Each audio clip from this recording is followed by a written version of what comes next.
بالعودة إلى أخبارنا الوطنية، أشرف اليوم وزير الشباب والرياضة محمد حطاب بوهران على تنصيب اللجنة الوطنية لتنظيم ألعاب البحر الأبيض المتوسط العام 2021، والتي تتولى مهام التحضير التقني والمادي للتظاهرات الثقافية والعلمية والمنافسات الرياضية المقررة في برنامج الألعاب. المتابعة لسفيان مقني. تعرف مشاريع قطاع الشبيبة والرياضة بوهران ديناميكية نمو سريعة شجعتها استعدادات هذه المدينة لاحتضان ألعاب البحر المتوسط سنة 2021. الملعب الأولمبي بوهران واحد من أهم المشاريع التي زارها وزير الشباب والرياضة، والذي تقدمت أشغال إنجازه بشكل ملحوظ.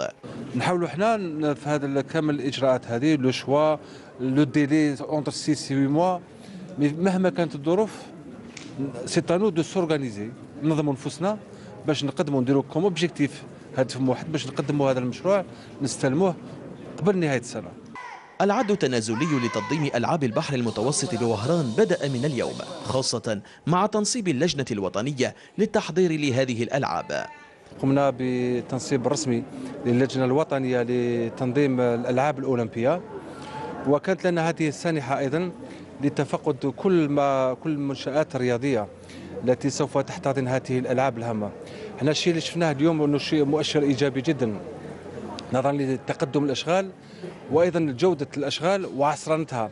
النشاطات الرياضية بوهران تؤطرها حركات جمعوية مختلفة تلقى الدعم والتشجيع لخدمة الرياضة والروح الرياضية.